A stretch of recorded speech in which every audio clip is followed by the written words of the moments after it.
யூகிக்கிறவைகளை காட்டிலும், யூகிக்கிற எல்லாவற்றை காட்டிலும் என்னுடைய வாழ்க்கையில அதிகமாய் செய்யக்கூடிய தேவனுக்கே மகிமை உண்டாவதாக. ஏதோ ஒரு பிரச்சனை வருது, ஏதோ ஒரு சின்ன கஷ்டம் வந்துருது, கொஞ்சம் பயம் கூட இருக்கு, சந்தேகம் கூட எழுது. என்னமோ அப்படி நடந்துருமோ என்னவோ, என்னவோ அப்படி ஆயிடுமோ என்னவோ, என்னவோ சாத்தான் வந்து என்னவோ என்னவோ என்று. அது தேவனிடத்திலிருந்து வருகிறவைகள் அல்ல. என்னவோ என்பது சாத்தான் கொண்டு வர சந்தேகம். மறந்துடாதீங்க. கர்வப்பலனுக்காக நீ ஜெபித்துக் கொண்டிருக்கிறாய் என்றால், என்னவோ உனக்கு பிள்ளைகள் பிறக்காதோ என்னவோ என்பது சாத்தான் தான். சீக்கிரமாகவே கர்ப்ப பலனை நான் உனக்கு அருளிச் செய்வேன் என்று சொல்வது யாருங்க?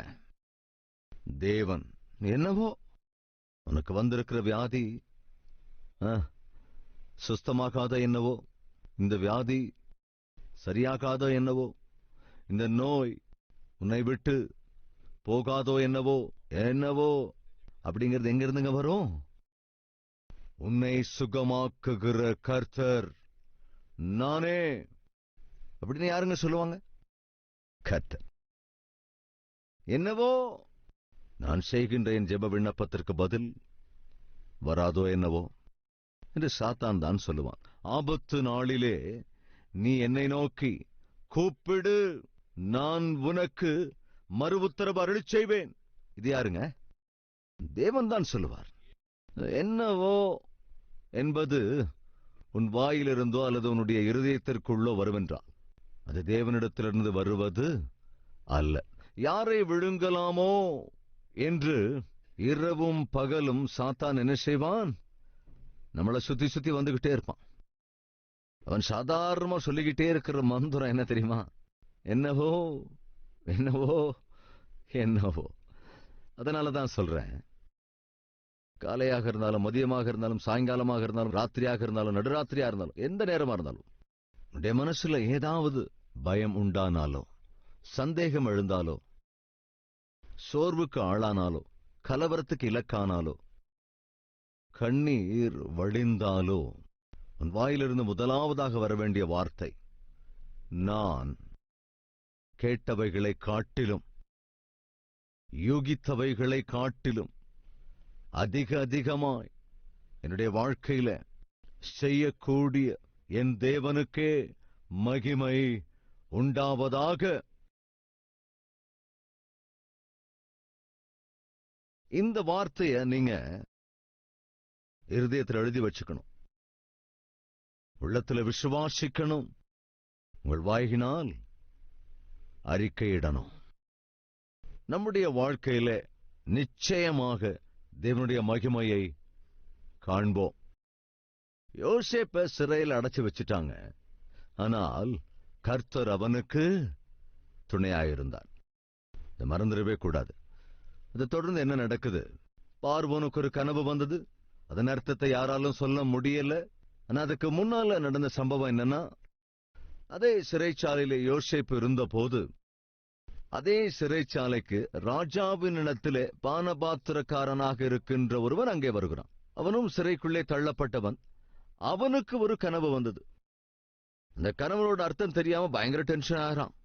அப்படி டென்ஷனா இருந்துகிட்டு இருக்கும் போது யோசேப்பு அவன் முகத்தில் இருக்கிற டென்ஷனை கண்டு, என்னாச்சு, எதுக்கு இவ்வளவு டென்ஷனா இருக்கு, எதுக்கு இவ்வளவு பயத்தோடு இருக்கு, எதுக்கு இவ்வளவு பதட்டத்தோடு இருக்கு, என்னாச்சு?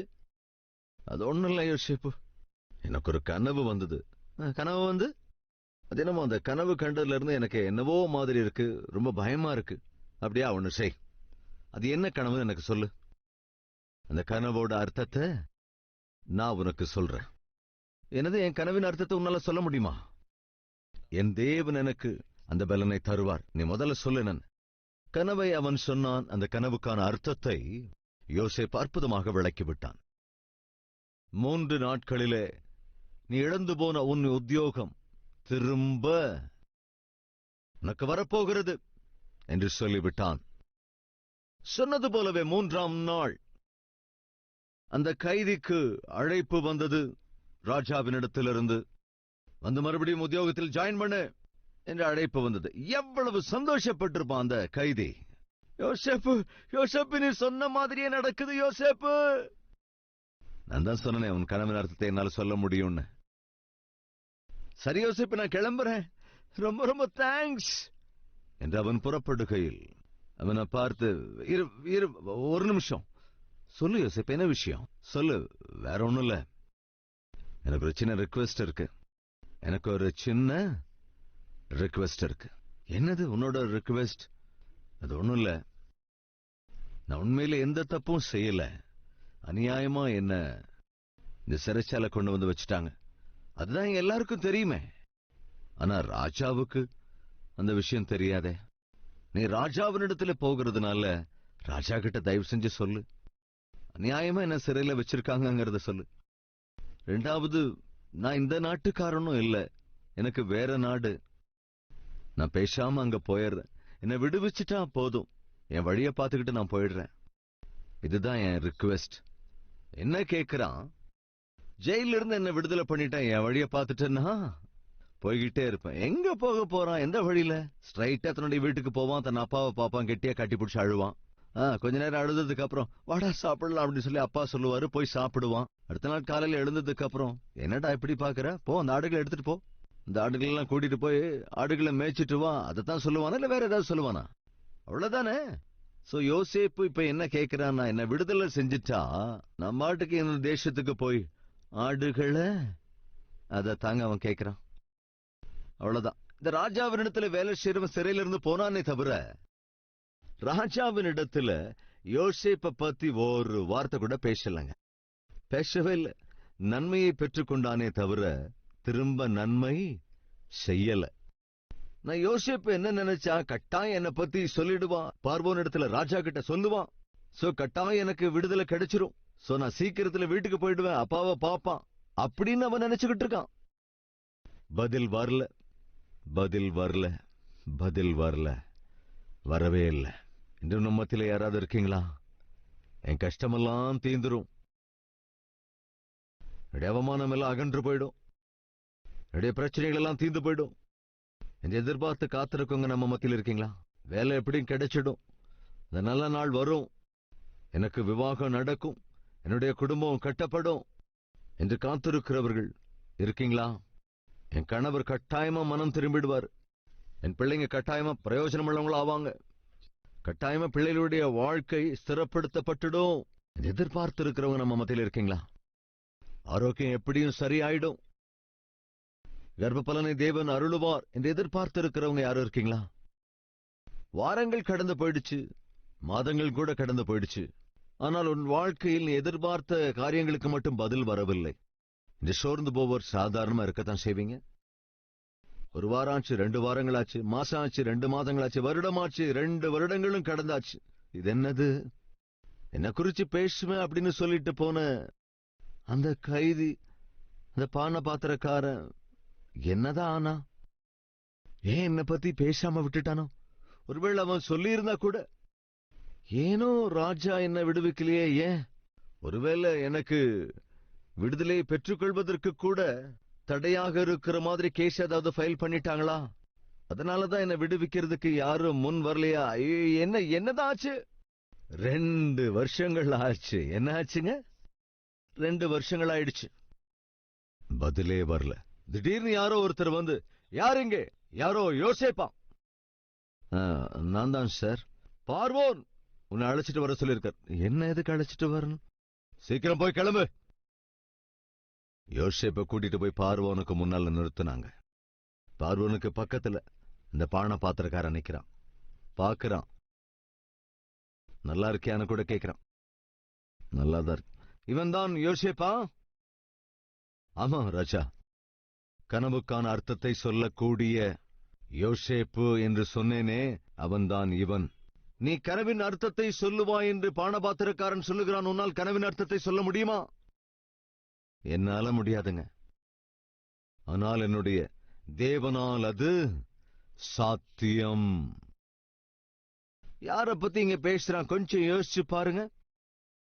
எத்தனை காலமாச்சுங்க நீங்க தேவனை பத்தி பேசி? ஃப்ரெண்ட்ஸுகளுக்கு மத்தியில உன் ஃப்ரெண்ட்ஸ் கூட பேசிக்கிட்டு இருக்கும் போது உன்னுடைய வாழ்க்கையில ஆச்சரிய காரியத்தை செய்த தேவனை குறித்து பேசி எவ்வளவு காலமாச்சு?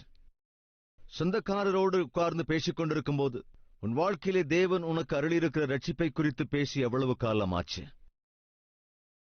எவ்வளவு காலமாச்சு நீ தேவனை குறித்து பேசி? கனவின் அர்த்தத்தை சொல்ல முடியுமா என்று கேட்டப்போ, என்னுடைய தேவனால் தான் சாத்தியம். என்ன புரிஞ்சுக்க முடியுது? தன் தேவனை குறித்து பேசுவதற்கான வாய்ப்பு எப்ப கிடைச்சாலும், எந்த இடத்துல கிடைச்சாலும், கொஞ்சம் கூட அதை மிஸ் பண்ணிடாம பேசக்கூடியவன் தான் யோசேப்பு. அதுவும் அதிகாரிகளுக்கு முன்பு தேசத்தையே ஆளுகை செய்யக்கூடிய ராஜாவுக்கு முன்னால நின்று தேவனை குறித்து பேசுறது சுலபமாங்க? அது சான்ஸே இல்ல. இருந்தாலும் கூட அங்கதான் நின்று தேவனை பத்தி பேசுறான். எவ்வளவு அற்புதம் பாருங்க. உன் தேவன், என் தேவன், நம்முடைய தேவன் ராஜாதி ராஜா, தேவாதி தேவன். அவரை குறித்து பேசுகிறதற்கு, அவர் செய்த நன்மைகளை குறித்து, செய்த ஆச்சரிய காரியங்களை குறித்து பேசுவதற்கு ஒரு காலம் தயங்கிடாதீங்க. ராஜா உங்க கனவை மட்டும் சொல்லுங்க, அதோட அர்த்தத்தை என் தேவன் தெரிவிப்பார். ராஜா கனவை சொன்னான், யோசேப்பு அதன் அர்த்தத்தை சொல்லிவிட்டான். எல்லாத்தையும் கேட்டதுக்கு அப்புறம் அந்த ராஜா, தேவாதி தேவனுடைய ஆவியை உடைய இவனை போன்ற நம் தேசத்துல வேறு யாராவது ஒருவன் இருந்தால் காண்பியுங்கள் அப்படின்னா, உடனே அங்கிருந்த எல்லோருமே கூட ஞானிகள், மேதாவிகள், மந்திரவாதிகள் எல்லாம் தலை குனிந்து நின்றார்கள். எனவே இவனை நம் தேசத்திற்கான பிரதான மந்திரியாக நான் அப்பாயிண்ட் பண்ண போறேன். This is my order. என்ன கேட்டான்? ஹலோ, என்ன கேட்டாங்க? ஆண்டவரே, இந்த ஜெயில இருந்து மட்டும் என்ன விடுதலை செஞ்சுட்டா நான் என் தேசத்துக்கு போய் குச்சி எடுத்துக்கிட்டு ஆடுகளை நிம்மதியா மேய்ப்பாண்டவர். இதுதான் யோசேப்பு கேட்டது. அவன் கேட்டதை காட்டிலும், யோகித்ததை காட்டிலும் அதிகமாக என் தேவன் என்னுடைய வாழ்க்கையிலும் செய்வாரா மாட்டாரா? யோசேப்பு கிட்ட கேட்டு பாருங்க. தூங்கிக்கிட்டு இருக்கிற யோசேப்ப எழுப்பி, யோசேப்பு, உன்னுடைய வாழ்க்கையில தேவன் என்ன செய்தார்? நான் கேட்டவைகளை காட்டிலும், நான் யூகித்தவைகளை காட்டிலும் அதிகமாக என் தேவன். நீ என்ன கேட்ட? வேற என்ன கேட்ட? ஜெயில இருந்து என்ன வெளியே கொண்டு வாங்கன்னு கேட்டேன். என் ஊருக்கு அனுப்பி வச்சிருக்கேன்னு கேட்டேன். அப்புறம் அவர் என்ன செஞ்சார்? சிறைச்சாலையிலிருந்து சிம்காசனத்தின் உயரத்திற்கு கொண்டு போனார். என் ஒத்த ஆள என் தேசத்திற்கு கொண்டு போங்கன்னு கேட்டா, என் தகப்பனை, என் சகோதரர்களை, என் குடும்ப உறுப்பினர்களை எல்லோரையும் என்னிடத்திற்கே அழைத்துக் கொண்டு வந்து விட்டார். நான் சொல்றது உங்க புரியுதாங்க? தான் ஒருவன் மாத்திரமே ஊருக்கு போகணும் அப்படின்னாங்க கேட்டான். நீ ஒருவேளை அதே மாதிரி போயிருந்தா அங்க போய் ஆடு மேய்ப்பனாதான் இருந்திருப்ப. ஆடுகளை தான் மேய்ச்சிக்கிட்டு இருந்திருப்ப. அதனால் நீ மேய்க்க வேண்டியது ஆடுகளை அல்ல, நீ காக்க வேண்டியது இந்த தேசத்தின் பிரஜைகளை. எனவே ஆளுகை செய்கிற பிரதான மந்திரியாக்குகிறேன். எவ்வளவு அற்புதமான தேவன் அவர்! தந்தையை வரவழைத்துக் கொண்டான், தன் சகோதரரை வரவழைத்துக் கொண்டான், எல்லோரையும் வரவழைத்து விட்டான். உன்னதமான ஸ்தானத்திலே, ஒரு நிலைமையிலே அவர்கள் எல்லோரையும் அன்பாய் பார்த்து கொண்டான். கேட்டவைகளை காட்டிலும், நினைத்திருந்தவைகளை காட்டிலும் அதிகமாய் என்ன செய்வார்? என்னுடைய தேவன் என்னுடைய வாழ்க்கையில 2005 நம்முடைய கால்வரி டெம்பிள் ஸ்டார்ட் பண்ணோம். அப்படி ஸ்டார்ட் ஆனதுக்கு அப்புறம் 250 பேர், ஒரு 3 மாச காலத்துல 250 பேர். அந்த சமயத்துல அனுஷா கிரானைட்ஸ் என்ற பில்டிங்ல தான் ஆண்டவரை நாம் ஆராதித்துக் கொண்டிருந்தோம். இந்த 250 பேருக்கு ஒரு சபை வேண்டும், எங்கேயாவது இடம் கிடைச்சா நல்லா இருக்கும், இடம் கிடைச்சா நல்லா இருக்கும் அப்படின்னு எனக்கு எண்ணம் வந்ததுனால நியூஸ் பேப்பர்ல நான் தேட ஆரம்பிச்சேன். இடம் விற்பனைக்கு அப்படின்லாம் இருக்கும்ல.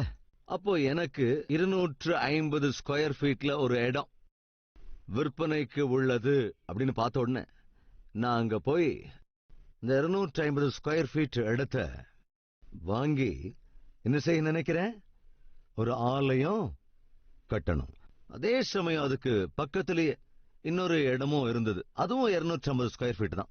245 250 ஸ்கொயர் ஃபீட் தான். 240 அல்லது 250 ஸ்கொயர் ஃபீட். அதுக்கு பக்கத்தில் இன்னொரு இடமும் இருந்தது. அதையும் கூட அவங்க விற்கத்தான் போறாங்க என்று சொல்லி இந்த மீடியேட்டர் சொன்னாரு, ஆண்டவரே, இந்த 250 ஸ்கொயர் ஃபீட் இடம், அதுக்கப்புறம் அந்த 250 ஸ்கொயர் ஃபீட் இடம், ரெண்டையும் சேர்த்தா 500 ஸ்கொயர் ஃபீட். எவ்வளவு ஸ்கொயர் ஃபீட் இடங்க? 500 ஸ்கொயர் ஃபீட் இடம். ஆண்டவரே, அதை மட்டும் எனக்கு கொடுத்தீங்கன்னா கால்வரி டெம்பிள கட்டிக்குவேன் ஆண்டவரே. எதை கட்டிக்குவேனா? எத்தனை ஸ்கொயர் ஃபீட்ல? புரியுதாங்க இப்போ? எப்போ இது? 2005. தயவு செஞ்சு ஆண்டவரே, தயவு செஞ்சு ஆண்டவரே, தயவு செஞ்சு ஆண்டவரே, தயவு செஞ்சு ஆண்டவரே. கேட்கறது எவ்வளவுங்க? 250 ஸ்கொயர் ஃபீட். அவ்வளவுதான். முடிஞ்சா பக்கத்துல 250 ஸ்கொயர் ஃபீட்டும். அப்போ பயங்கர கஷ்டம் இருந்த போதும் கூட அந்த 250 ஸ்கொயர் ஃபீட் இடத்தை வாங்கியாச்சு. அந்த 250 ஸ்கொயர் ஃபீட் இடம் ரொம்ப பிரயாசப்பட்டு வாங்கியாச்சு. எதுக்காகங்க? சத்தமா சொல்லுங்க, எதுக்காக? கேட்கிறவைகளை காட்டிலும் யுகிக்கிறவைகளை காட்டிலும் அதிகமாய் எவ்வளவு கொடுத்தாருங்க ஆண்டவர்? எவ்வளவுங்க? இவ்வளவு பெரிய இடத்தை தேவன் அருளினார். 250 பேர் உட்காரக்கூடிய ஒரு ஆலயத்தை நான் கட்டிக்கிற ஆண்டவரே என்று கேட்டதற்கு, இன்னைக்கு நம்ம ஆலயத்துல மொத்தமா எத்தனை பேர் உட்கார முடியும் தெரியுமா? இந்த ஹால், அப்புறம் வெளியே அந்த ஹால் எல்லாத்தையும் சேர்த்து சுமார் 40,000 45,000 பேர் உட்கார முடிகிற இடம். இந்த ஊழியக்காரன் கேட்டதோ 250 ஸ்கொயர் ஃபீட். ஆனால் தேவன் அருளியதோ சுமார் 15 ஏக்கர் நிலங்க. சோ இந்த ஊழியக்காரன் கட்ட நினைத்தது 250 பேர் உட்காரக்கூடிய ஒரு ஆலயம். ஆனால் தேவன் கட்டி கொடுத்தது சுமார் 20,000 பேருக்கு மேல் அமரக்கூடிய இவ்வளவு பெரிய ஆலயம். அதுவும் எத்தனை நாள்லங்க? 52 நாட்கள்ல. என்னுடைய தேவன் கேட்கிறவைகளை காட்டிலும் யோகிக்கின்ற எல்லாவற்றை காட்டிலும் அதிகமாய் என்னுடைய வாழ்க்கையில செய்தவராயிருக்கிறார், இன்னும் செய்ய போகிறவராயும் இருக்கிறார். உடனே நீங்க என்ன சொல்லுவீங்கன்னா, இதெல்லாம் ஆண்டவர் உங்க வாழ்க்கையில செஞ்சிருக்கலாம் பிரதர், உங்க வாழ்க்கையில வேணா இதெல்லாத்தையும் செஞ்சிருக்கலாம், ஆனா என்னுடைய வாழ்க்கையில அப்படி நினைக்கிறீங்களா? இப்ப என்னுடைய கேள்வி, நான் சேவிக்கின்ற தேவன் யாருங்க? யாருங்க? சத்தமா சொல்லுங்களேன். கர்த்தர் தானே. நீங்க சேவிக்கிற தேவன் யார்? அவரே தானே. அப்ப அவர் என்னுடைய வாழ்க்கையில செஞ்சிருக்காருன்னா உங்க வாழ்க்கையில செய்ய மாட்டாரா? செய்வாரா இல்லையாங்க? ஒரு சின்ன பாப்பாவும் அம்மாவும் பேசிக்கிட்டு இருக்காங்க. அம்மா ரொம்ப சோர்வுக்குள்ள இருந்தாங்க, ரொம்ப சோர்ந்து போய் இருந்தாங்க. அந்த பிள்ளை சண்டே ஸ்கூலுக்கு போறா, நல்ல ஸ்டோரிஸ் எல்லாம் கேட்கிறா. அதே நேரம் அம்மா பொருளாதார பிரச்சனைகளினால இன்னும் அநேக பிரச்சனைகளினால ரொம்ப சோர்வுக்கு ஆளாயிருந்த வேளையில, அம்மா அன்னைக்கு வனாந்தரத்துல இஸ்ரவேல் ஜனங்களை வழிநடத்தினார்ல, எதுவுமே இல்லாம நம்மளே அதே மாதிரி நடத்துவாருமா, தைரியமா இருங்க. ஐயோ, எனக்கு எந்த வழியும் தெரியலையே.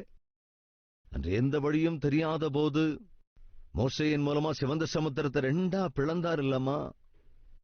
நம்ம வாழ்க்கையில அதே மாதிரி ஏதாவது வழியை காண்பிப்பார், தைரியமா இருங்க. அதுக்கு நான் மோசே இல்லையே. சொந்த தாய் என்ன சொல்றாங்க? நல்லா யோசிச்சு பாருங்க. நான் மோசே இல்லையே. நீ மோசேயாக இல்லாமல் இருக்கலாம், ஆனால் அவர் மாத்திரம் மோசேக்கும் தேவன், நமக்கும் தேவன். இப்ப சொல்றது புரியுதா? நீ மோசேயாக இல்லாமல் இருக்கலாம், நீ அன்னாளாக இல்லாமல் இருக்கலாம், ஆனால் மகத்துவமான காரியம் என்னவென்றால், அவர்கள் சேவித்த அதே தேவன்தான் இன்று நாமும் சேவித்துக் கொண்டிருக்கிற தேவன். அந்த ஒன்றே ஒன்று போதும். நாம் தைரியமாய் அவர் சன்னதிக்கு சென்று, ஆண்டவரே, நான் கேட்கிறவைகளை காட்டிலும் நான் யூகித்திருக்கிறவைகளை காட்டிலும் அதிகமாய் என்னுடைய வாழ்க்கையிலும் செய்யக்கூடிய தேவாதி தேவனான உமக்கே சதா காலமும் மகிமை உண்டாவதாக. இந்த வார்த்தையை உங்கள் வாயில் திரும்ப திரும்ப திரும்ப திரும்ப தேவனுக்கு கேட்க பண்ணுங்க. உங்களுடைய விசுவாசத்தின் அடிப்படையில் நம் தேவன் தம்முடைய மகிமையை உன்னுடைய வாழ்க்கையில கட்டாயம் காண்பிப்பார். நம்புவோர் இருந்தால் முழங்கால் படியிடுங்கள். ஒருவேளை முழங்கால் படியிட முடியாவிட்டால் இருக்கிற நிலையிலேயே இருதயத்தின் ஆழத்திலிருந்து ஆண்டவரிடத்திலே இப்படி சொல்லுங்கள். முழு இருதயத்தோட, மனப்பூர்வமா, இருதயபூர்வமா, உள்ளம் நிறைய விசுவாசம் நிரம்புகிற விதத்திலே, தைரியம் உண்டாகும் விதத்திலே, பலம் வருகிற விதத்திலே மனப்பூர்வமா அவர்கிட்ட சொல்லு. ஜபத்தோடு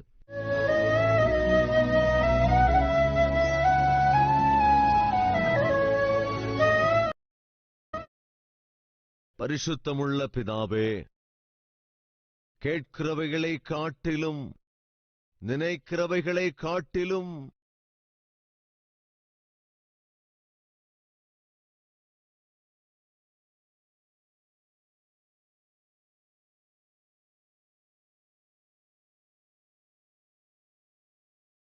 அதிகமாய் எங்கள் வாழ்க்கையிலே செய்து தரக்கூடிய மகா மகத்துவம் உள்ள தேவனான உமக்கே சதா காலமும் துதியும் கன